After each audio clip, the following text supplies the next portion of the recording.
So let's continue our discussion of the fake cancel culture war and the entire apparatus that's been built around things like Dr. Seuss and Mr. Potato Head in the midst of COVID, economic crisis, inequality, lack of access to healthcare, falling humiliatingly and woefully behind on climate, on and on. I could give you the full list. You know the list.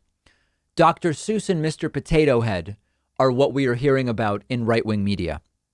This is something that Lachlan Markey, I'm not sure how it's pronounced, wrote about in Axios this morning. And that's a really important aspect of this. The new grift is outrage profiteering. Now, in a sense, outrage profiteering has been around forever.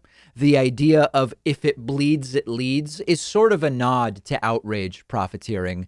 We know that salacious and controversial stories in general generate better ratings than stories about waterfalls and ginger snaps.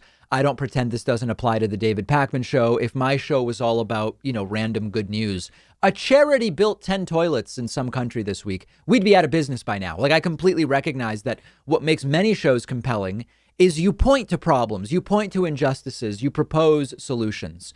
But Lachlan Markey in Axios outlines something that has really grown lately, which is the grift of profiting off of fake scandals and fabricated outrage where there should really be no outrage. Now, Markey writes about it in Axios more in the context of political fundraising and campaigning. This is something I've talked about for a long time. If the country is more and more in favor of gay marriage being legal, of abortion being legal than at any other point in history, and it is, the country is as left as it's ever been on those issues, why do right-wing politicians keep talking about those issues? Well, the reason is that those are issues where if you are opposed to gay marriage, if you're opposed to abortion, you are often viscerally and emotionally opposed, and you are likely to donate lots of money to a candidate that shares your view on those issues. So even though the country keeps moving further and further left, these remain great fundraising issues for Republicans. They profit from generating outrage, often fake, around things like, Democrats want to abort your kids even when they're 3 years old, that type of thing. But not only do Republicans line their pockets with this outrage porn and profiteering, right-wing media does it as well. Look at Fox News over the last 72 hours. Dozens of stories, I'm not exaggerating, dozens of segments about Dr. Seuss. And that's because the outrage generated by the fake headlines about Dr. Seuss being canceled and these being the new book burnings, those headlines generate way more outrage and thus interest and Twitter shares and Facebook views of Fox News clips than a story about Democrats passed H.R. 1, which, by the way, was our lead story today on the show. And likewise, there are now so many so-called independent right-wing channels that also profit from fake scandals that they are similarly grifting around this outrage profiteering. Now, I don't want to start naming names. I don't even want to give them publicity. Many in my audience will know the grift fake outrage channels that I'm talking about.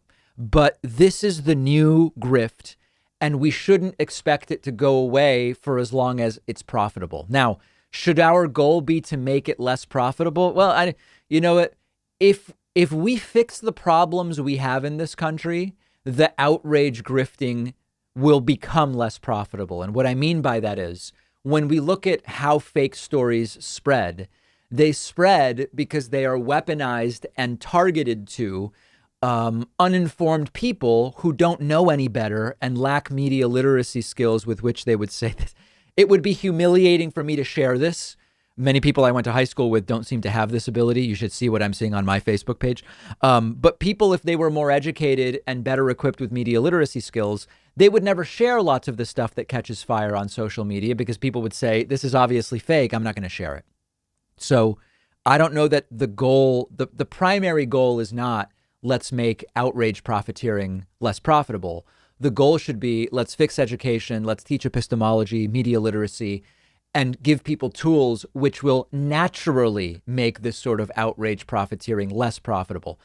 It won't be unprofitable. It will be profitable to some degree because of the tendency toward where people gravitate to salacious and explosive stories, even if they're fake. But we could definitely take the wind out of it by with better education, teaching media literacy, and equipping people with the tools that they need to identify that this is not something I want to be sharing.